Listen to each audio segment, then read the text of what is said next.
मेरे प्रिय आत्मन, एक सुबह अभी सूरज भी निकला नहीं था और एक माझी नदी के किनारे पहुंच गया था। उसका पैर किसी चीज से टकरा गया। झुक के उसने देखा, पत्थरों से भरा हुआ एक झोला पड़ा था। उसने अपना जाल किनारे पर रख दिया। वो सुबह सूरज के उगने की प्रतीक्षा करने लगा। सूरज उग आए, वो अपना जाल फेंके और मछलियां पकड़े। वो जो झोला उसे पड़ा हुआ मिल गया था जिसमें वो एक एक पत्थर निकाल के शांत नदी में फेंकने लगा।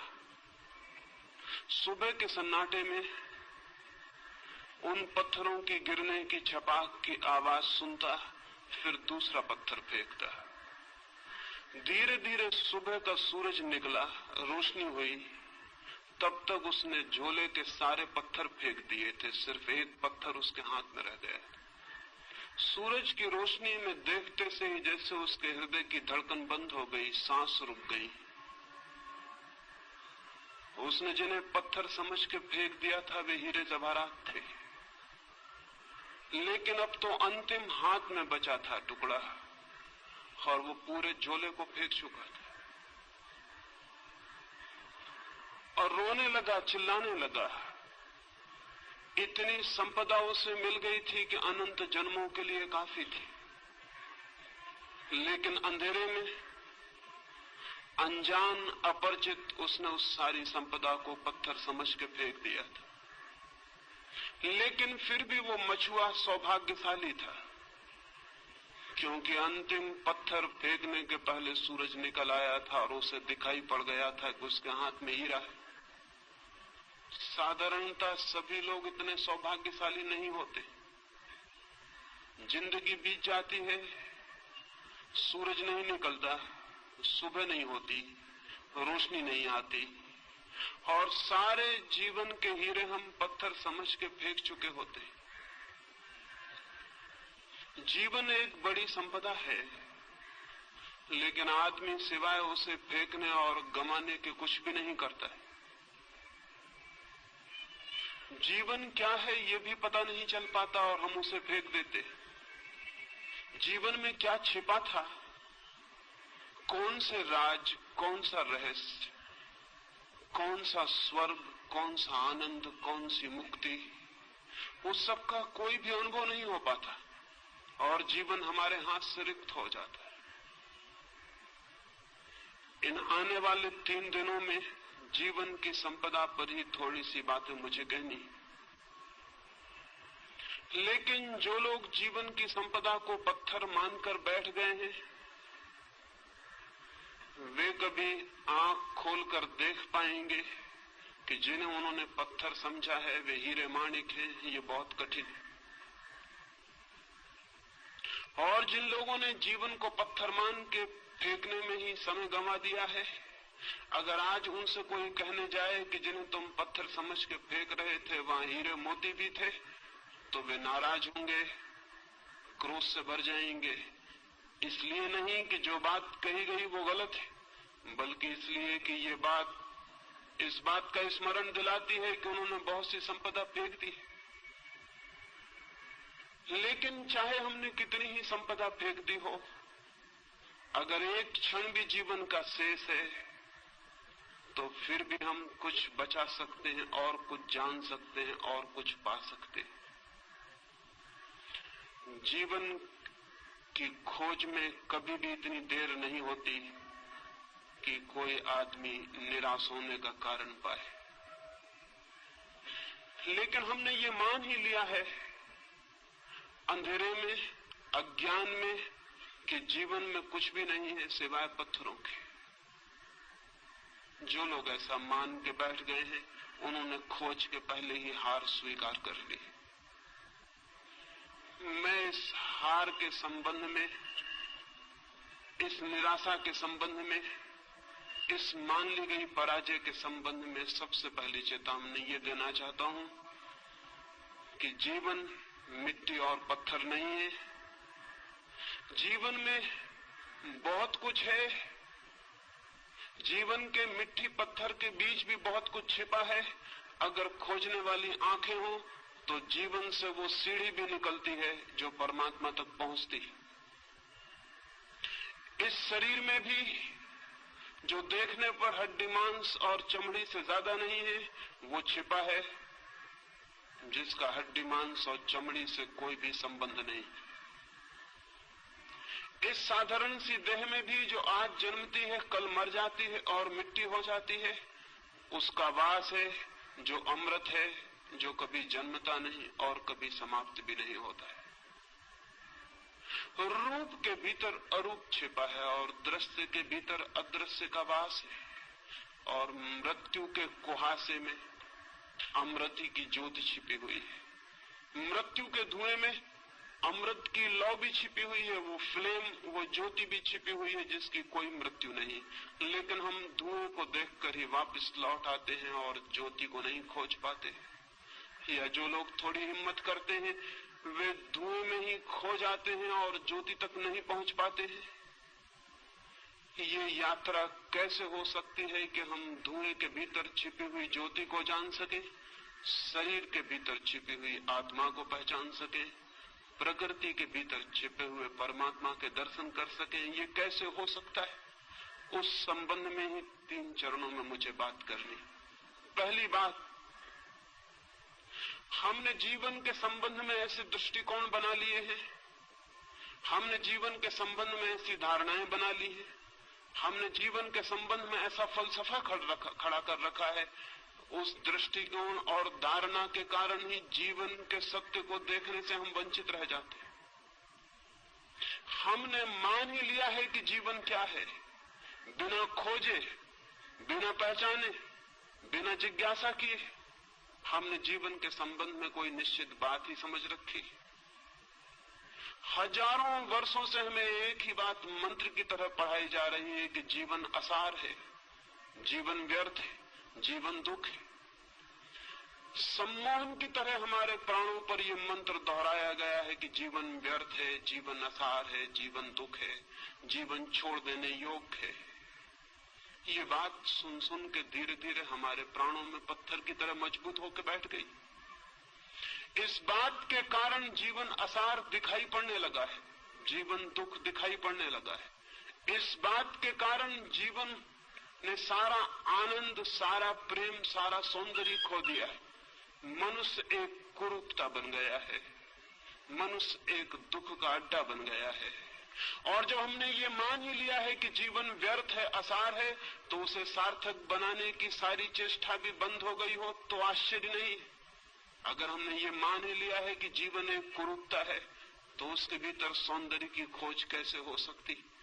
और अगर हमने ये मान ही लिया है कि जीवन सिर्फ छोड़ देने योग्य है तो जिसे छोड़ ही देना है उसे सजाना, उसे खोजना, उसे निखारना, इसकी कोई भी जरूरत नहीं है। हम जीवन के साथ वैसा व्यवहार कर रहे हैं जैसा कोई आदमी स्टेशन पर विश्रामालय के साथ व्यवहार करता है, वेटिंग रूम के साथ व्यवहार करता है। वो जानता है कि क्षण भर हम इस वेटिंग रूम में ठहरे हुए हैं, क्षण भर बाद छोड़ देना है। इस वेटिंग रूम से प्रयोजन क्या है, अर्थ क्या है? वो वहां मूंगफली के छिलके भी डालता है, पान भी थूक देता है, गंदा भी करता है और फिर भी सोचता है मुझे क्या प्रयोजन है, क्षण भर बाद मुझे चले जाना है। जीवन के संबंध में भी हम इसी तरह का व्यवहार कर रहे हैं। जहां से हमें क्षण भर बाद चले जाना है वहां सुंदर और सत्य की खोज और निर्माण करने की जरूरत क्या है? लेकिन मैं आपसे कहना चाहता हूं, जिंदगी जरूर हमें छोड़ के चले जाना है, लेकिन जो असली जिंदगी है उसे हमें कभी भी छोड़ने का कोई उपाय नहीं। हम ये घर छोड़ देंगे, ये स्थान छोड़ देंगे, लेकिन जो जिंदगी का सत्य है वो सदा हमारे साथ होगा, वो हम स्वयं हैं। स्थान बदल जाएंगे, मकान बदल जाएंगे, लेकिन जिंदगी हमारे साथ होगी, उसके बदलने का कोई उपाय नहीं। और सवाल ये नहीं है कि जहां हम ठहरे थे उसे हमने सुंदर किया था, जहां हम रुके थे वहां हमने प्रीतिकर हवा पैदा की थी, जहां हम 2 क्षण को ठहरे थे वहां हमने आनंद का गीत गाया था। सवाल ये नहीं है कि वहां आनंद का गीत हमने गाया था। सवाल यह है कि जिसने आनंद का गीत गाया था उसने भीतर आनंद के और बड़े संभावनाओं के द्वार खोल लिए। जिसने उस मकान को सुंदर बनाया था उसने और बड़े सौंदर्य को पाने की क्षमता उपलब्ध कर ली। जिसने 2 क्षण उस वेटिंग रूम में भी प्रेम के बिताए थे उसने और बड़े प्रेम को पाने की पात्रता अर्जित कर ली। हम जो करते हैं उसी से हम निर्मित होते हैं। हमारा कृत्य अंततः हमें निर्मित करता है, हमें बनाता है। हम जो करते हैं वही धीरे धीरे हमारे प्राण और हमारी आत्मा का निर्माता हो जाता है। जीवन के साथ हम क्या कर रहे हैं इस पर निर्भर करेगा कि हम कैसे निर्मित हो रहे हैं। जीवन के साथ हमारा क्या व्यवहार है इस पर निर्भर होगा कि हमारी आत्मा किन दिशाओं में यात्रा करेगी, किन मार्गों पर जाएगी, किन नए जगतों की खोज करेगी। जीवन के साथ हमारा व्यवहार हमें निर्मित करता है। ये अगर स्मरण हो तो शायद जीवन को असार व्यर्थ मानने की दृष्टि हमें भ्रांत मालूम पड़े, तो शायद हमें जीवन को दुखपूर्ण मानने की बात गलत मालूम पड़े, तो शायद हमें जीवन से विरोधी रुख अधार्मिक मालूम पड़े। लेकिन अब तक धर्म के नाम पर जीवन का विरोध ही सिखाया गया है। सच तो यह है कि अब तक का सारा धर्म मृत्युवादी है, जीवनवादी नहीं। उसकी दृष्टि में मृत्यु के बाद जो है वही महत्वपूर्ण है, मृत्यु के पहले जो है वो महत्वपूर्ण नहीं। अब तक के धर्म की दृष्टि में मृत्यु की पूजा है, जीवन का सम्मान नहीं।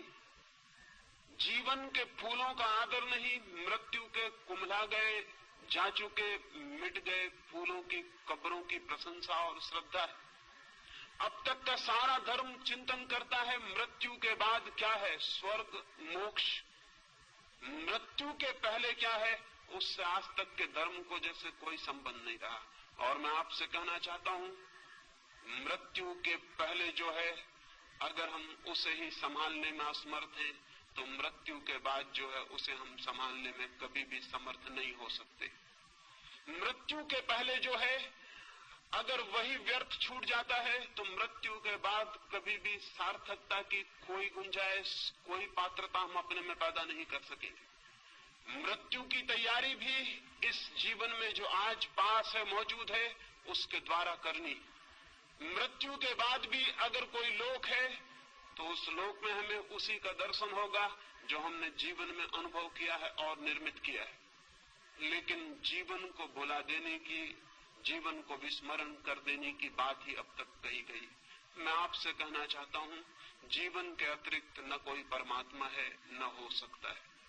मैं आपसे ये भी कहना चाहता हूं जीवन को साध लेना ही धर्म की साधना है और जीवन में ही परम सत्य को अनुभव कर लेना मोक्ष को उपलब्ध कर लेने की पहली सीढ़ी।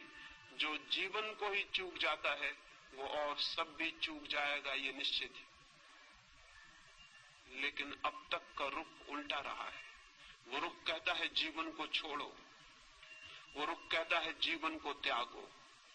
वो ये नहीं कहता कि जीवन में खोजो, वो ये नहीं कहता कि जीवन को जीने की कला सीखो, वो ये भी नहीं कहता कि जीवन को जीने के ढंग पर निर्भर करता है कि जीवन कैसा मालूम पड़ेगा। अगर जीवन अंधकारपूर्ण मालूम पड़ता है तो वो जीने का गलत ढंग है। यही जीवन आनंद की वर्षा भी बन सकता है अगर जीने का सही ढंग उपलब्ध हो जाए। धर्म को मैं जीने की कला कहता हूं, वो आर्ट ऑफ लिविंग है। धर्म जीवन का त्याग नहीं, जीवन की गहराइयों में उतरने की सीढ़ियां हैं। धर्म जीवन की तरफ पीठ कर लेना नहीं, जीवन की तरफ पूरी तरह आंख खोलना है। धर्म जीवन से भागना नहीं, जीवन को पूरा आलिंगन में लेने का नाम है। धर्म है जीवन का पूरा साक्षात्कार। यही शायद कारण है कि आज तक के धर्म में सिर्फ बूढ़े लोग ही उत्सुक रहे हैं। मंदिरों में जाएं, चर्चों में, गिरजाघरों में, गुरुद्वारों में, और वहां वृद्ध लोग दिखाई पड़ेंगे। वहां युवा दिखाई नहीं पड़ते, वहां छोटे बच्चे दिखाई नहीं पड़ते। क्या कारण? एक ही कारण है, अब तक का हमारा धर्म सिर्फ बूढ़े का धर्म है, उन लोगों का धर्म है जिनकी मौत करीब आ गई, और अब जो मौत से भयभीत हो गए हैं और मौत के बाद के चिंतन के संबंध में आतुर हैं और जानना चाहते हैं कि मौत के बाद क्या है। जो धर्म मौत पर आधारित है वो धर्म पूरे जीवन को कैसे प्रभावित कर सकेगा? जो धर्म मौत का चिंतन करता है वो पृथ्वी को धार्मिक कैसे बना सकेगा? वो नहीं बना सका। 5000 वर्षों की धार्मिक शिक्षा के बाद भी पृथ्वी रोज अधार्मिक से अधार्मिक होती चली गई। मंदिर है, मस्जिद है, चर्च है, पुजारी है, पुरोहित है, सन्यासी है, लेकिन पृथ्वी धार्मिक नहीं हो सकी है और नहीं हो सकेगी, क्योंकि धर्म का आधार ही गलत है। धर्म का आधार जीवन नहीं है, धर्म का आधार मृत्यु है, धर्म का आधार खिलते हुए फूल नहीं है, कब्रें हैं। जिस धर्म का आधार मृत्यु है वो धर्म अगर जीवन के प्राणों को स्पंदित न कर पाता हो तो आश्चर्य क्या है? जिम्मेवारी किसकी है? मैं इन 3 दिनों में जीवन के धर्म के संबंध में ही बात करना चाहता हूं और इसलिए पहला सूत्र समझ लेना जरूरी है। और इस सूत्र के संबंध में आज तक छिपाने की, दबाने की, भूल जाने की सारी चेष्टा की गई है, लेकिन जानने और खोजने की नहीं। और उस भूलने और विस्मृत कर देने की चेष्टा के दुष्परिणाम सारे जगत में व्याप्त हो गए। मनुष्य के सामान्य जीवन में केंद्रीय तत्व क्या है? परमात्मा, आत्मा, सत्य नहीं। मनुष्य के प्राणों में, सामान्य मनुष्य के प्राणों में, जिसने कोई खोज नहीं की, जिसने कोई यात्रा नहीं की, जिसने कोई साधना नहीं की, उसके प्राणों की गहराई में क्या है? प्रार्थना, पूजा? नहीं, बिल्कुल नहीं। अगर हम सामान्य मनुष्य के जीवन ऊर्जा में खोज करें, उसकी जीवन शक्ति को हम खोजने जाएं, तो न तो वहां परमात्मा दिखाई पड़ेगा, न पूजा, न प्रार्थना, न ध्यान, वहां कुछ और ही दिखाई पड़ेगा। और जो दिखाई पड़ेगा उसे भुलाने की चेष्टा की गई है, उसे जानने और समझने की नहीं। वहां क्या दिखाई पड़ेगा? हम आदमी के प्राणों को चीरें और फाड़ें और वहां खोजें। आदमी को छोड़ दें, अगर आदमी से इतर जगत की भी हम खोजबीन करें तो वहां प्राणों की गहराइयों में क्या मिलेगा? अगर हम एक पौधे की जांचबीन करें तो क्या मिलेगा? एक पौधा क्या कर रहा है? एक पौधा पूरी चेष्टा कर रहा है नए बीज उत्पन्न करने की। एक पौधे के सारे प्राण, सारा रस नए बीज इकट्ठे करने, जन्मने की चेष्टा कर रहा है। एक पक्षी क्या कर रहा है? एक पशु क्या कर रहा है? अगर हम सारी प्रकृति में खोजने जाएं तो हम पाएंगे सारी प्रकृति में एक ही क्रिया जोर से प्राणों को घेर कर चल रही है, और वो क्रिया है सतत सृजन की क्रिया, वो क्रिया है क्रिएशन की क्रिया, वो क्रिया है जीवन को पुनरुज्जीवित नए नए रूपों में जीवन देने की क्रिया। फूल बीज को संभाल रहे हैं, फल बीज को संभाल रहे हैं। बीज क्या करेगा? बीज फिर पौधा बनेगा, फिर फूल बनेगा, फिर फल बनेगा। अगर हम सारे जीवन को देखें तो जीवन जन्मने की एक अनंत क्रिया का नाम। जीवन एक ऊर्जा है जो स्वयं को पैदा करने के लिए सतत संलग्न है और सतत चेष्टाशील। आदमी के भीतर भी वही है। आदमी के भीतर उस सतत सृजन की चेष्टा का नाम हमने सेक्स दे रखा है, काम दे रखा है। इस नाम के कारण उस ऊर्जा को एक गाली मिल गई, एक अपमान। इस नाम के कारण एक निंदा का भाव पैदा हो गया। मनुष्य के भीतर भी जीवन को जन्म देने की सतत चेष्टा चल रही है। हम उसे सेक्स कहते हैं, हम उसे काम की शक्ति कहते हैं। लेकिन काम की शक्ति क्या है? समुद्र की लहरें आकर टकरा रही हैं। समुद्र के तट से हजारों लाखों वर्षों से लहरें चली आती हैं, टकराती हैं, लौट जाती हैं, फिर आती हैं, टकराती हैं, लौट जाती हैं। जीवन भी हजारों वर्षों से अनंत अनंत लहरों में टकरा रहा है। जरूर जीवन कहीं उठना चाहता है। ये समुद्र की लहरें, जीवन की ये लहरें कहीं ऊपर पहुंचना चाहती हैं, लेकिन किनारों से टकराती हैं और नष्ट हो जाती हैं। फिर नई लहरें आती हैं, टकराती हैं और नष्ट हो जाती हैं। ये जीवन का सागर इतने अरबों वर्षों से टकरा रहा है, संघर्ष ले रहा है, रोज उठता है, गिर जाता है। क्या होगा प्रयोजन इसके पीछे? जरूर इसके पीछे कोई बृहत्तर ऊंचाइयां छूने का आयोजन चल रहा है। जरूर इसके पीछे कुछ और गहराइयां जानने का प्रयोजन चल रहा है। जरूर जीवन की सतत प्रक्रिया के पीछे कुछ और महानतर जीवन पैदा करने का प्रयास चल रहा है। मनुष्य को जमीन पर आए बहुत दिन नहीं हुए, कुछ लाख वर्ष हुए। उसके पहले मनुष्य नहीं था, लेकिन पशु थे। पशुओं को आए हुए भी बहुत ज्यादा समय नहीं हुआ। एक जमाना था कि पशु भी नहीं थे, लेकिन पौधे थे। पौधों को आए भी बहुत समय नहीं हुआ। एक समय था कि पौधे भी नहीं थे,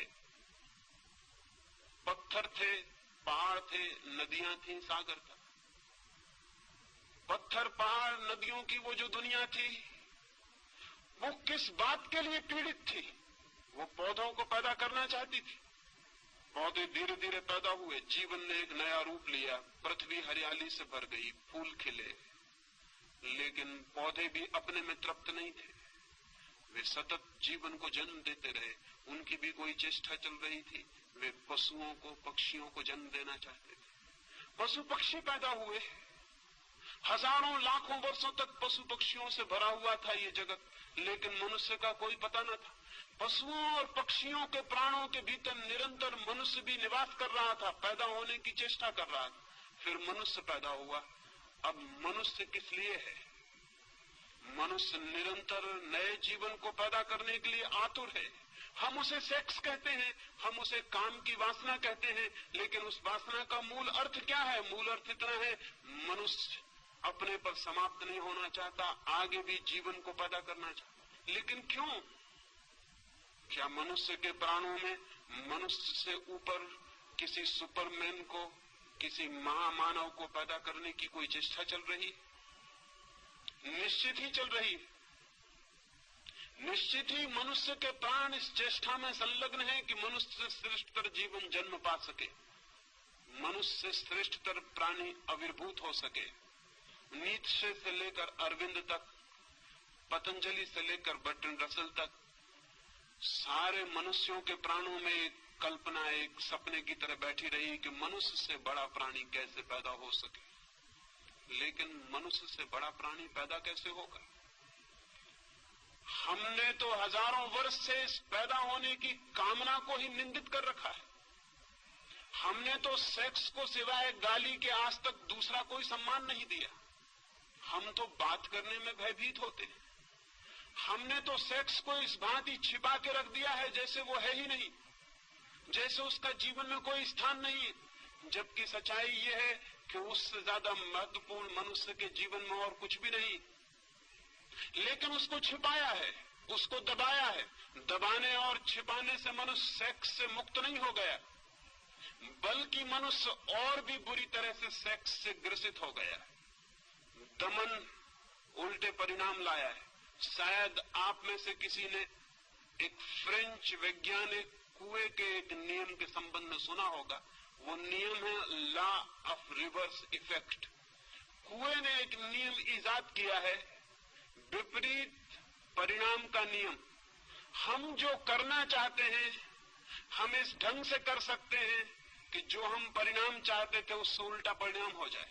एक आदमी साइकिल चलाना सीखता है, बड़ा रास्ता है, चौड़ा रास्ता है, एक छोटा सा पत्थर रास्ते के किनारे पड़ा हुआ है। वो साइकिल चलाने वाला घबराता है कि मैं कहीं उस पत्थर से न टकरा जाऊं। अब इतना चौड़ा रास्ता है कि अगर आंख बंद कर भी वो चलाए तो पत्थर से टकराना आसान बात नहीं है। इसके 100 में एक ही मौके हैं कि वो पत्थर से टकराए। इतने चौड़े रास्ते पर कहीं से भी निकल सकता है, लेकिन वो देख के घबराता है कहीं मैं पत्थर से टकरा ना जाऊं। और जैसे ही वो घबराता है मैं पत्थर से न टकरा जाऊं, सारा रास्ता विलीन हो गया, सिर्फ पत्थर ही दिखाई पड़ने लगता है उसको। अब उसकी साइकिल का चाक पत्थर की तरफ मुड़ने लगता है। वो हाथ पैर से घबराता है, उसकी सारी चेतना उस पत्थर को ही देखने लगती है और एक सम्मोहित हिप्नोटाइज्ड आदमी की तरह वो पत्थर की तरफ खींचा जाता है और जाके पत्थर से टकरा जाता है। नया साइकिल सीखने वाला उसी से टकरा जाता है जिससे बचना चाहता है। लैंप पोस्ट टकरा जाता है, पत्थर से टकरा जाता है। इतना बड़ा रास्ता था कि अगर कोई निशानेबाज ही चलाने की कोशिश करता तो उस पत्थर से टकरा सकता था, लेकिन ये सिक्खड़ आदमी कैसे उस पत्थर से टकरा गया। कुएं कहता है हमारी चेतना का एक नियम है, लॉ ऑफ रिवर्स इफेक्ट। हम जिस चीज से बचना चाहते हैं चेतना उसी पर केंद्रित हो जाती है और परिणाम में हम उसी से टकरा जाते हैं। 5000 वर्षों से आदमी सेक्स से बचना चाह रहा है और परिणाम इतना हुआ है कि गली कूचे हर जगह जहां भी आदमी जाता है वहीं सेक्स से टकरा जाता है। लॉ ऑफ रिवर्स इफेक्ट मनुष्य की आत्मा को पकड़े हुए। क्या कभी आपने ये सोचा कि आप चित्त को जहां से बचाना चाहते हैं चित्त वहीं आकर्षित हो जाता है, वहीं निमंत्रित हो जाता है। जिन लोगों ने मनुष्य को सेक्स के विरोध में समझाया उन लोगों ने ही मनुष्य को कामुक बनाने का जिम्मा भी अपने ऊपर ले लिया। मनुष्य की अति कामुकता गलत शिक्षाओं का परिणाम है और आज भी हम भयभीत होते हैं कि सेक्स की बात न की जाए। क्यों भयभीत होते हैं? भयभीत इसलिए होते हैं कि हमें डर है कि सेक्स के संबंध में बात करने से लोग और कामुक हो जाएंगे। मैं आपको कहना चाहता हूं ये बिल्कुल ही गलत भ्रम है, ये 100% गलत है। पृथ्वी उसी दिन सेक्स से मुक्त होगी जब हम सेक्स के संबंध में सामान्य स्वस्थ बातचीत करने में समर्थ हो जाएंगे। जब हम सेक्स को पूरी तरह से समझ सकेंगे तो ही हम सेक्स का अतिक्रमण कर सकेंगे। जगत में ब्रह्मचर्य का जन्म हो सकता है, मनुष्य सेक्स के ऊपर उठ सकता है, लेकिन सेक्स को समझकर, सेक्स को पूरी तरह पहचान कर, उस ऊर्जा के पूरे अर्थ, मार्ग, व्यवस्था को जानकर उससे मुक्त हो सकता है। आंखें बंद कर लेने से कोई कभी मुक्त नहीं हो सकता। आंखें बंद कर लेने वाले सोचते हो कि आंख बंद कर लेने से शत्रु समाप्त हो गया तो वो पागल है। मरुस्थल में शुतुरमुर्ग भी ऐसा ही सोचता है। दुश्मन हमले करते हैं तो शुतुरमुर्ग रेत में सिर छिपा के खड़ा हो जाता है और सोचता है कि जब दुश्मन मुझे दिखाई नहीं पड़ रहा तो दुश्मन नहीं है। लेकिन ये तर्क, शुतुरमुर्ग को हम क्षमा भी कर सकते हैं, आदमी को क्षमा नहीं किया जा सकता। सेक्स के संबंध में आदमी ने शुतुरमुर्ग का व्यवहार किया है आज तक। वो सोचता है आंख बंद कर लो सेक्स के प्रति तो सेक्स मिट गया। अगर आंख बंद कर लेने से चीजें मिटती होती तो बहुत आसान थी जिंदगी, बहुत आसान होती दुनिया। आंखें बंद करने से कुछ मिटता नहीं, बल्कि जिस चीज के संबंध में हम आंखें बंद करते हैं, हम प्रमाण देते हैं कि हम उससे भयभीत हो गए हैं, हम डर गए हैं, वो हमसे ज्यादा मजबूत है, उससे हम जीत नहीं सकते, इसलिए हम आंख बंद करते हैं। आंख बंद करना कमजोरी का लक्षण है। और सेक्स के बाबत सारी मनुष्य जाति आंख बंद करके बैठ गई। न केवल आंख बंद करके बैठ गई है, बल्कि उसने सब तरह की लड़ाई भी सेक्स से ली और उसके परिणाम, उसके दुष्परिणाम सारे जगत में ज्ञात है। अगर 100 आदमी पागल होते हैं तो उसमें से 98 आदमी सेक्स को दबाने की वजह से पागल होते हैं। अगर हजारों स्त्रियां हिस्टीरिया से परेशान हैं तो उसमें से 100 में से 99 स्त्रियों के पीछे हिस्टीरिया के, मिर्गी के, बेहोशी के सेक्स की मौजूदगी है, सेक्स का दमन मौजूद है। अगर आदमी इतना बेचैन, अशांत, इतना दुखी और पीड़ित है तो इस पीड़ित होने के पीछे उसने जीवन की एक बड़ी शक्ति को बिना समझे उसकी तरफ पीठ खड़ी कर ली है, उसका कारण। और परिणाम उल्टे आते हैं। अगर हम मनुष्य का साहित्य उठाकर देखें, अगर किसी देवलोक से कभी कोई देवता आए या चंद्रलोक से या मंगल ग्रह से कभी कोई यात्री आए और हमारी किताबें पढ़े, हमारा साहित्य देखे, हमारी कविताएं पढ़े, हमारे चित्र देखे तो बहुत हैरान हो जाएगा। वो हैरान हो जाएगा ये जानकर कि आदमी का सारा साहित्य सेक्स पर क्यों केंद्रित है, आदमी की सारी कविताएं सेक्सुअल क्यों है, आदमी की सारी कहानियां, सारे उपन्यास सेक्स पर क्यों खड़े हैं, आदमी की हर किताब के ऊपर नंगी औरत की तस्वीर क्यों है, आदमी की हर फिल्म नंगे आदमी की फिल्म क्यों है। वो आदमी बहुत हैरान होगा। अगर कोई मंगल से आके हमें इस हालत में देखेगा तो बहुत हैरान होगा। वो सोचेगा आदमी सेक्स के सिवाय क्या कुछ भी नहीं सोचता। और आदमी से अगर पूछेगा, बातचीत करेगा तो बहुत हैरान हो जाएगा। आदमी बातचीत करेगा आत्मा की, परमात्मा की, स्वर्ग की, मोक्ष की, सेक्स की कभी कोई बात नहीं करेगा। और उसका सारा व्यक्तित्व चारों तरफ से सेक्स से भरा हुआ है। वो मंगल ग्रह का वासी तो बहुत हैरान होगा। वो कहेगा बातचीत कभी नहीं की जाती जिस चीज की, उसको चारों तरफ से तृप्त करने की हजार पागल कोशिशें क्यों की जा रही। आदमी को हमने परवर्ट किया है, विकृत किया है, और अच्छे नामों के आधार पर विकृत किया है। ब्रह्मचर्य की बात हम करते हैं,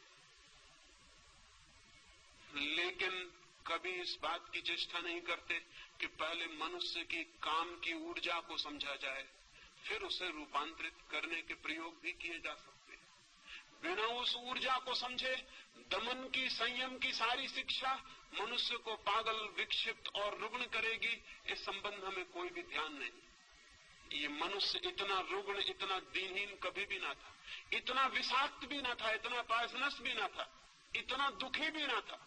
मैंने एक अस्पताल के पास से मैं निकलता था, मैंने एक तख्ते पर अस्पताल की एक सूचना लिखी हुई पढ़ी।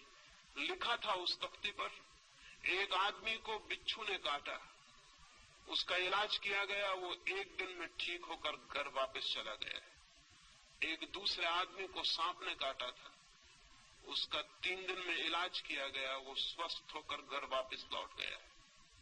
उस पर तीसरी सूचना थी कि एक और आदमी को पागल कुत्ते ने काट लिया था, उसका 10 दिन से इलाज हो रहा है, वो काफी ठीक हो गया है और शीघ्र ही उसके पूरी तरह ठीक हो जाने की उम्मीद है।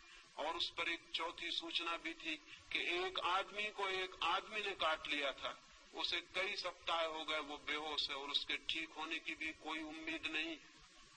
मैं बहुत हैरान हुआ, आदमी का काटा हुआ इतना जहरीला हो सकता है। लेकिन अगर हम आदमी की तरफ देखेंगे तो दिखाई पड़ेगा आदमी के भीतर बहुत जहर इकट्ठा हो गया है।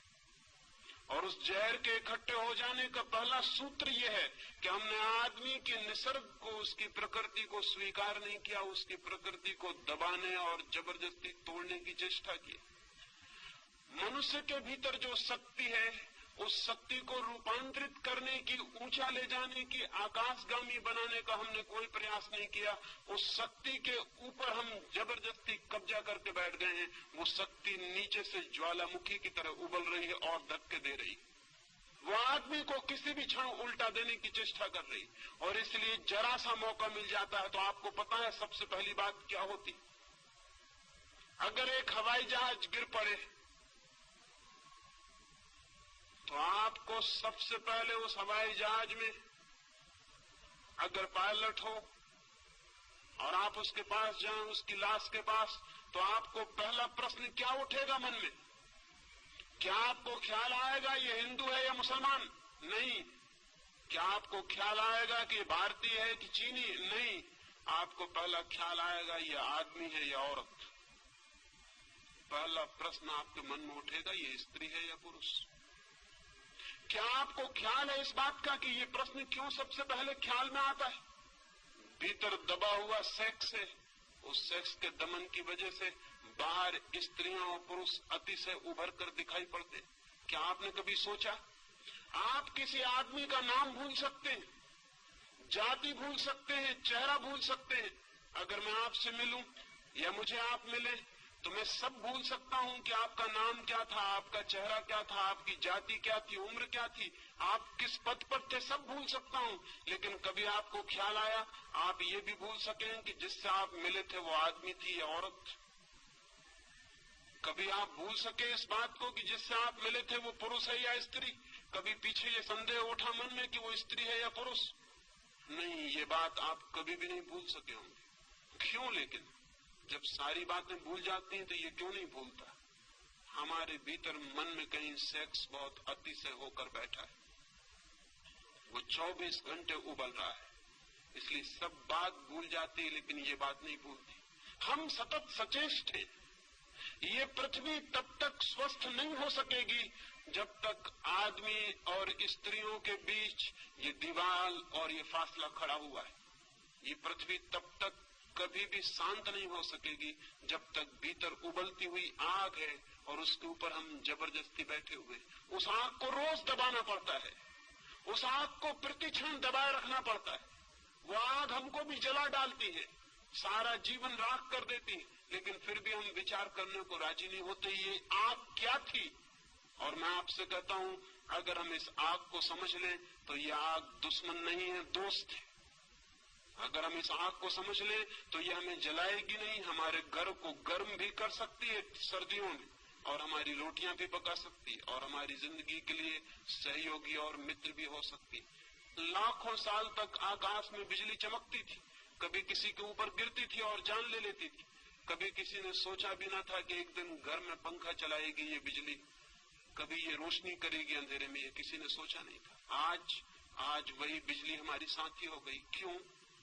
बिजली की तरफ हम आंख मूंद के खड़े हो जाते तो हम कभी बिजली के राज को न समझ पाते और न कभी उसका उपयोग कर पाते, वो हमारी दुश्मनी बनी रहती। लेकिन नहीं, आदमी ने बिजली के प्रति दोस्ताना का भाव बरता, उसने बिजली को समझने की कोशिश की, उसने प्रयास किए जानने के, और धीरे धीरे बिजली उसकी साथी हो गई। आज बिना बिजली के क्षण भर जमीन पर रहना मुश्किल मालूम होगा। मनुष्य के भीतर बिजली से भी बड़ी ताकत है सेक्स की। मनुष्य के भीतर अणु की शक्ति से भी बड़ी शक्ति है सेक्स की। कभी आपने सोचा लेकिन ये शक्ति क्या है और कैसे हमें इसे रूपांतरित करें? एक छोटे से अणु में इतनी शक्ति है कि हिरोशिमा का पूरा 1 लाख का नगर भस्म हो सकता है। लेकिन क्या आपने कभी सोचा कि मनुष्य के काम की ऊर्जा का एक अणु एक नए व्यक्ति को जन्म देता है? उस व्यक्ति में गांधी पैदा हो सकता है, उस व्यक्ति में महावीर पैदा हो सकता है, उस व्यक्ति में बुद्ध पैदा हो सकते हैं, क्राइस्ट पैदा हो सकता है, उससे आइंस्टीन पैदा हो सकता है और न्यूटन पैदा हो सकता है। एक छोटा सा अणु एक मनुष्य की काम ऊर्जा का एक गांधी को छिपाए हुए है। गांधी जैसा विराट व्यक्तित्व जन्म पा सकता है। लेकिन हम सेक्स को समझने को राजी नहीं, लेकिन हम सेक्स की ऊर्जा के संबंध में बात करने की हिम्मत जुटाने को राजी नहीं। कौन सा भय हमें पकड़े हुए है कि जिससे सारे जीवन का जन्म होता है, उस शक्ति को हम समझना नहीं चाहते? कौन सा डर है, कौन सी घबराहट है? मैंने पिछली बंबई की सभा में इस संबंध में कुछ बात की थी तो बड़ी घबराहट फैल गई। मुझे बहुत से पत्र पहुंचे कि आप इस तरह की बातें मत कहें, इस तरह की बात ही मत करें। मैं बहुत हैरान हुआ कि इस तरह की बात क्यों न की जाए। अगर शक्ति है हमारे भीतर तो उसे जाना क्यों न जाए, उसे क्यों न पहचाना जाए? और बिना जाने पहचाने, बिना उसके नियम समझे हम उस शक्ति को और ऊपर कैसे ले जा सकते हैं? पहचान से हम उसको जीत भी सकते हैं, बदल भी सकते हैं, लेकिन बिना पहचाने तो हम उसके हाथ में ही मरेंगे और सड़ेंगे और कभी उससे मुक्त नहीं हो सकते। जो लोग सेक्स के संबंध में बात करने की मनाही करते हैं, वही लोग पृथ्वी को सेक्स के गड्ढे में डाले हुए हैं, ये मैं आपसे कहना चाहता हूं। जो लोग घबराते हैं और जो समझते हैं धर्म का सेक्स से कोई संबंध नहीं, वे खुद तो पागल हैं ही, वो सारी पृथ्वी को भी पागल बनाने में सहयोगी हो रहे हैं। धर्म का संबंध मनुष्य की ऊर्जा के ट्रांसफॉर्मेशन से है। धर्म का संबंध मनुष्य की शक्ति को रूपांतरित करने से। धर्म चाहता है कि मनुष्य के व्यक्तित्व में जो छिपा है वो श्रेष्ठतम रूप से अभिव्यक्त हो जाए। धर्म चाहता है कि मनुष्य का जीवन निम्न से उच्च की एक यात्रा बने, पदार्थ से परमात्मा तक पहुंच जाए। लेकिन ये चाह तभी पूरी हो सकती है हम जहां जाना चाहते हैं उस स्थान को समझना उतना उपयोगी नहीं जितना उस स्थान को समझना उपयोगी है जहां हम खड़े हैं, क्योंकि वहीं से यात्रा शुरू करनी पड़ती। सेक्स है फैक्ट, सेक्स जो है वो तथ्य है मनुष्य के जीवन का, और परमात्मा अभी दूर है। सेक्स हमारे जीवन का तथ्य है। इस तथ्य को समझ के हम परमात्मा के सत्य तक यात्रा कर भी सकते हैं, लेकिन इसे बिना समझे 1 इंच आगे नहीं जा सकते। कोल्हू के बैल की तरह इसी के आसपास घूमते रहेंगे, इसी के आसपास घूमते रहेंगे। मैंने जो पिछली सभा में कुछ बातें कही तो तो मुझे ऐसा लगा कि जैसे हम जीवन की वास्तविकता को समझने की भी तैयारी नहीं दिखाते, तो फिर हम और क्या कर सकते हैं और आगे क्या हो सकता है। फिर ईश्वर परमात्मा की सारी बातें सांत्वना की, कोरी सांत्वना की बातें हैं और झूठी हैं, क्योंकि जीवन के परम सत्य चाहे कितने ही नग्न हो, उन्हें जानना ही पड़ेगा, समझना ही पड़ेगा। तो पहली बात तो ये जान लेनी जरूरी है कि मनुष्य का जन्म सेक्स से होता है, मनुष्य का सारा व्यक्तित्व सेक्स के अणुओं से बना हुआ है, मनुष्य का सारा प्राण सेक्स की ऊर्जा से भरा हुआ है। जीवन की ऊर्जा अर्थात काम की ऊर्जा, ये जो काम की ऊर्जा है, ये जो सेक्स एनर्जी है, ये क्या है? ये क्यों हमारे जीवन को इतने जोर से आंदोलित करती, क्यों हमारे जीवन को इतना प्रभावित करती? क्यों हम घूम घूम कर सेक्स के आसपास इर्द गिर्द ही चक्कर लगाते हैं और समाप्त हो जाते हैं? कौन सा आकर्षण है इसका?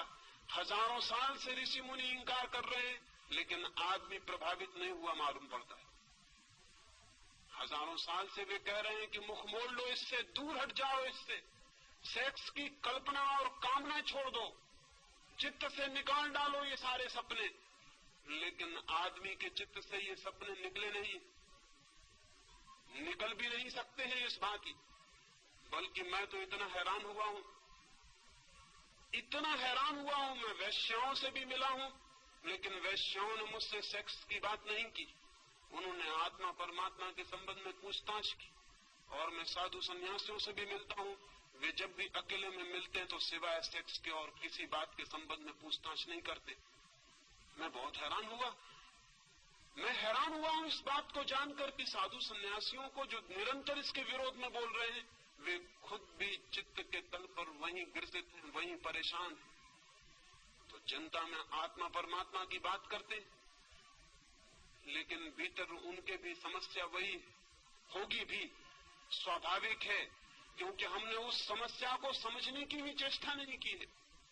हमने उस ऊर्जा के नियम भी नहीं जानने चाहे, और हमने कभी ये भी नहीं पूछा कि मनुष्य का इतना आकर्षण क्यों है, कौन सिखाता है सेक्स आपको? सारी दुनिया तो सिखाने के विरोध में सारे उपाय करती है। माँ बाप चेष्टा करते हैं कि बच्चे को पता न चल जाए, शिक्षक चेष्टा करते हैं, धर्मशास्त्र चेष्टा करते हैं, कहीं कोई स्कूल नहीं, कहीं कोई यूनिवर्सिटी नहीं। लेकिन आदमी अचानक एक दिन पाता है कि सारे प्राण काम की आतुरता से भर गए। ये कैसे हो जाता है? बिना सिखाए ये कैसे हो जाता है? सत्य की शिक्षा दी जाती है, प्रेम की शिक्षा दी जाती है, उसका तो कोई पता नहीं चलता। इस सेक्स का इतना प्रबल आकर्षण, इतना नैसर्गिक केंद्र क्या है? जरूर इसमें कोई रहस्य है और इसे समझना जरूरी है, तो शायद हम इससे मुक्त भी हो सकते। पहली बात तो ये कि मनुष्य के प्राणों में सेक्स का जो आकर्षण है वो वस्तुतः सेक्स का आकर्षण नहीं है। मनुष्य के प्राणों में जो काम वासना है वो वस्तुतः काम की वासना नहीं है। इसलिए हर आदमी काम के कृत्य के बाद पछताता है, दुखी होता है, पीड़ित होता है, सोचता है कि इससे मुक्त हो जाऊं, ये क्या है? लेकिन शायद आकर्षण कोई दूसरा है, और वो आकर्षण बहुत रिलीजियस, बहुत धार्मिक अर्थ रखता है। वो आकर्षण ये है कि मनुष्य के सामान्य जीवन में सिवाय सेक्स की अनुभूति के वो कभी भी अपने गहरे से गहरे प्राणों में नहीं उतर पाता है, और किसी क्षण में कभी गहरे नहीं उतरता है। दुकान करता है, धंधा करता है, यश कमाता है, पैसे कमाता है, लेकिन एक अनुभव काम का, संभोग का उसे गहरे से गहरे ले जाता है। और उसकी गहराई में दो घटनाएं घटती हैं। एक, संभोग के अनुभव में अहंकार विसर्जित हो जाता है, इगोलेसनेस पैदा हो जाता है। एक क्षण के लिए अहंकार नहीं रह जाता, एक क्षण को ये याद भी नहीं रह जाता कि मैं हूं। क्या आपको पता है, धर्म के श्रेष्ठतम अनुभव में मैं बिल्कुल मिट जाता है, अहंकार बिल्कुल शून्य हो जाता है। सेक्स के अनुभव में क्षण भर को अहंकार मिटता है, लगता है कि हूं या नहीं। एक क्षण को विलीन हो जाता है मेरापन का भाव। दूसरी घटना घटती है, एक क्षण के लिए समय मिट जाता है, टाइमलेसनेस पैदा हो जाती। जीसस ने कहा है समाधि के संबंध में, there shall be time no longer. समाधि का जो अनुभव है वहां समय नहीं रह जाता, वो कालातीत है, समय बिल्कुल विलीन हो जाता है, न कोई अतीत है न कोई भविष्य, शुद्ध वर्तमान रह जाता है। सेक्स के अनुभव में ये दूसरी घटना घटती, न कोई अतीत रह जाता न कोई भविष्य, समय मिट जाता है, एक क्षण के लिए समय विलीन हो जाता है। ये धार्मिक अनुभूति के लिए सर्वाधिक महत्वपूर्ण तत्व है, ईगोलेसनेस, टाइमलेसनेस। ये दो तत्व हैं जिनकी वजह से आदमी सेक्स की तरफ आतुर होता है और पागल होता है। वो आतुरता स्त्री के शरीर के लिए नहीं है पुरुष की, न पुरुष के शरीर के लिए स्त्री की है। वो आतुरता शरीर के लिए बिल्कुल भी नहीं है, वो आतुरता किसी और ही बात के लिए। वो आतुरता है अहंकार शून्यता का अनुभव, समय शून्यता का अनुभव। लेकिन समय शून्य और अहंकार शून्य होने के लिए आतुरता क्यों है? क्योंकि जैसे ही अहंकार मिटता है आत्मा की झलक उपलब्ध होती है, जैसे ही समय मिटता है परमात्मा की झलक उपलब्ध होती है। एक क्षण को होती है ये घटना, लेकिन उस एक क्षण के लिए आदमी कितनी ही ऊर्जा, कितनी ही शक्ति खोने को तैयार है। शक्ति खोने के कारण पछताता है बाद में कि शक्ति छीन हुई, शक्ति का अपव्यय हुआ, और उसे पता है कि शक्ति जितनी छीन होती मौत उतनी करीब आती। कुछ पशुओं में तो एक ही संभोग के बाद नर की मृत्यु हो जाती, कुछ कीड़े तो एक ही संभोग कर पाते हैं और संभोग करते ही करते समाप्त हो जाते। अफ्रीका में एक मकड़ा होता है, वो एक ही संभोग कर पाता है और संभोग की हालत में ही मर जाता है, इतनी ऊर्जा क्षीण हो जाती। मनुष्य को ये अनुभव में आ गया बहुत पहले कि सेक्स का अनुभव शक्ति को क्षीण करता है, जीवन ऊर्जा कम होती है और धीरे धीरे मौत करीब आती है। पछताता है आदमी, लेकिन इतना पछताने के बाद फिर पाता है कि कुछ घड़ियों के बाद फिर वही आतुरता है। निश्चित ही इस आतुरता में कुछ और अर्थ है जो समझ लेना जरूरी। सेक्स की आतुरता में कोई रिलीजियस अनुभव है, कोई आत्मिक अनुभव है। उस अनुभव को अगर हम देख पाएं तो हम सेक्स के ऊपर उठ सकते हैं। अगर उस अनुभव को हम न देख पाएं तो हम सेक्स में ही जिएंगे और मर जाएंगे। उस अनुभव को अगर हम देख पाएं, अंधेरी रात है और अंधेरी रात में बिजली चमकती, बिजली की चमक अगर हमें दिखाई पड़ जाए और बिजली को अगर हम समझ लें तो अंधेरी रात को हम मिटा भी सकते हैं। लेकिन अगर हम ये समझ लें कि अंधेरी रात के कारण बिजली चमकती है तो फिर हम अंधेरी रात को और घना करने की कोशिश करेंगे ताकि बिजली चमके। सेक्स की घटना में बिजली चमकती है, एक वो सेक्स से अतीत है, ट्रांसेंड करती है, पार से आती। उस पार के अनुभव को अगर हम पकड़ लें तो हम सेक्स के ऊपर उठ सकते हैं, अन्यथा नहीं। लेकिन जो लोग सेक्स के विरोध में खड़े हो जाते हैं वे अनुभव को समझ भी नहीं पाते कि वो अनुभव क्या है। वे कभी ये ठीक विश्लेषण भी नहीं कर पाते कि हमारी आतुरता किस चीज के लिए। मैं आपसे कहना चाहता हूं कि संभोग का इतना आकर्षण क्षणिक समाधि के लिए है, और संभोग से आप उस दिन मुक्त होंगे जिस दिन आपको समाधि बिना संभोग के मिलना शुरू हो जाएगी। उसी दिन संभोग से आप मुक्त हो जाएंगे, सेक्स से मुक्त हो जाएंगे। क्योंकि एक आदमी 1000 रुपए खोकर थोड़ा सा अनुभव पाता हो और कल हम उसे बता दें कि रुपए खोने की कोई जरूरत नहीं, इस अनुभव की तो खदानें भरी पड़ी हैं, तुम चलो इस रास्ते से और उस अनुभव को पालो, तो फिर वो 1000 रुपए खो के उस अनुभव को खरीदने बाजार में नहीं जाएगा। सेक्स जिस अनुभूति को लाता है, अगर वो अनुभूति किन्हीं और मार्गों से उपलब्ध हो सके तो आदमी का चित्त सेक्स की तरफ बढ़ना अपने आप बंद हो जाता है, उसका चित्त एक नई दिशा लेना शुरू कर देता है। इसलिए मैं कहता हूं जगत में समाधि का पहला अनुभव मनुष्य को सेक्स के अनुभव से ही उपलब्ध हुआ है। लेकिन वो बहुत महंगा अनुभव है, वो अति महंगा अनुभव है। और दूसरे कारण है कि वो अनुभव कभी एक क्षण से ज्यादा गहरा नहीं हो सकता। एक क्षण को झलक मिलेगी और हम वापस अपनी जगह पर लौट आते। एक क्षण को किसी लोक में उठ जाते हैं, किसी गहराई पर, किसी पीक एक्सपीरियंस पर, किसी शिखर पर पहुंचना होता है और हम पहुंच भी नहीं पाते और वापस गिर जाते। जैसे समुद्र की एक लहर आकाश में उठती, उठ भी नहीं पाती, पहुंच भी नहीं पाती हवाओं में, सिर उठा भी नहीं पाती और गिरना शुरू हो जाता।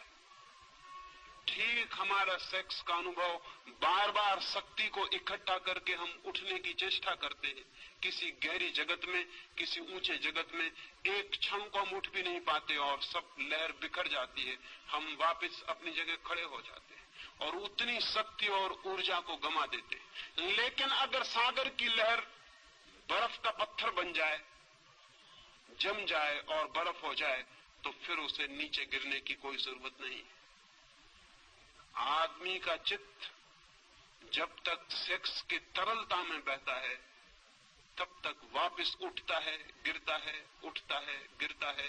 सारा जीवन यही करता है। और जिस अनुभव के लिए इतना तीव्र आकर्षण है, ईगोलेसनेस के लिए, अहंकार शून्य हो जाए, मैं आत्मा को जान लूं, समय मिट जाए और मैं उसको जान लूं जो इटर्नल है, जो टाइमलेस है, उसको जान लूं जो समय के बाहर है, अनंत और अनादि है। उसे जानने की चेष्टा में सारा जगत सेक्स के केंद्र पर घूमता रहता है। लेकिन अगर हम इस घटना के विरोध में खड़े हो जाएं सिर्फ, तो क्या होगा? तो क्या हम उस अनुभव को पालेंगे जो सेक्स से एक झलक की तरह दिखाई पड़ता? नहीं। अगर हम सेक्स के विरोध में खड़े हो जाते हैं तो सेक्स ही हमारी चेतना का केंद्र बन जाता। हम सेक्स से मुक्त नहीं होते, उससे बंध जाते। वो लॉ ऑफ रिवर्स इफेक्ट काम शुरू कर देता। फिर हम उससे बंध गए, फिर हम भागने की कोशिश करते हैं और जितनी हम कोशिश करते हैं उतने ही बंधते चले जाते हैं। एक आदमी बीमार था और बीमारी कुछ उसे ऐसी थी कि दिन रात उसे भूख लगती थी। सच तो यह है उसे बीमारी कुछ भी न थी, भोजन के संबंध में उसने कुछ विरोध की किताबें पढ़ ली थी। उसने पढ़ लिया था कि भोजन पाप है, उपवास पुण्य है, कुछ भी खाना हिंसा करना है। जितना वो ये सोचने लगा कि भोजन करना पाप है, उतना ही भूख को दबाने लगा। जितनी भूख को दबाने लगा उतनी भूख असर्ट करने लगी, जोर से प्रकट होने लगी। तो वो 2-4 दिन उपवास करता था और एक दिन पागल की तरह कुछ भी खा जाता था। जब कुछ भी खा लेता था तो बहुत दुखी होता था, क्योंकि फिर खाने की तकलीफ झेलनी पड़ती थी। फिर पश्चाताप में 2-4 दिन उपवास करता था और फिर कुछ भी खा लेता। आखिर उसने तय किया कि ये घर रहते हुए नहीं हो सकेगा ठीक, मुझे जंगल चले जाना चाहिए। वो पहाड़ पर गया, एक हिल स्टेशन पर जाकर एक कमरे में रहा। घर के लोग भी परेशान हो गए थे। उसकी पत्नी ने ये सोचकर कि शायद वो पहाड़ पर अब जाके भोजन की बीमारी से मुक्त हो जाएगा, उसने खुशी में बहुत से फूल उसे पहाड़ पर भिजवाए कि मैं बहुत खुश हूं कि तुम शायद पहाड़ से अब स्वस्थ होकर वापस लौटोगे, मैं शुभकामना के रूप में ये फूल तुम्हें भेज रही हूं। उस आदमी का वापस तार आया। उसने तार में लिखा, many thanks for the flowers, they are so delicious. उसने तार क्या कि बहुत धन्यवाद फूलों के लिए, बड़े स्वादिष्ट। वो फूलों को खा गया वहां पहाड़ पर जो फूल उसको भेजे गए। अब कोई आदमी फूलों को खाएगा इसका हम ख्याल नहीं कर सकते, लेकिन जो आदमी भोजन से लड़ाई शुरू कर देगा वो फूलों को खा सकता है। आदमी सेक्स से लड़ाई शुरू किया और उसने क्या क्या सेक्स के नाम पर खाया है, इसका आपने कभी हिसाब लगाया? आदमी को छोड़कर, सभ्य आदमी को छोड़कर होमोसेक्सुअलिटी कहीं है? जंगल में आदिवासी रहते हैं, उन्होंने कभी कल्पना भी नहीं की है कि होमोसेक्सुअलिटी जैसी चीज भी हो सकती, कि पुरुष और पुरुष के साथ संभोग कर सकते हैं, ये भी हो सकता है। ये कल्पना के बाहर है। मैं आदिवासियों के पास रहा हूं और उनसे मैंने कहा कि सब लोग इस तरह भी करते हैं। वो कहने लगे हमारे विश्वास के बाहर है, ये कैसे हो सकता है। लेकिन अमेरिका में उन्होंने आंकड़े निकाले, 35% लोग होमोसेक्सुअल, और बेल्जियम और स्वीडन और हालैंड में होमोसेक्सुअल्स के क्लब हैं, सोसाइटीज हैं, अखबार निकलते हैं, और वो सरकार से ये दावा करते हैं कि होमोसेक्सुअलिटी के ऊपर से कानून उठा दिया जाना चाहिए, क्योंकि 40% लोग जिसको मानते हैं, तो इतनी बड़ी माइनॉरिटी के ऊपर हमला है ये आपका। हम तो मानते हैं कि होमोसेक्सुअलिटी ठीक है, इसलिए हमको हक होना चाहिए।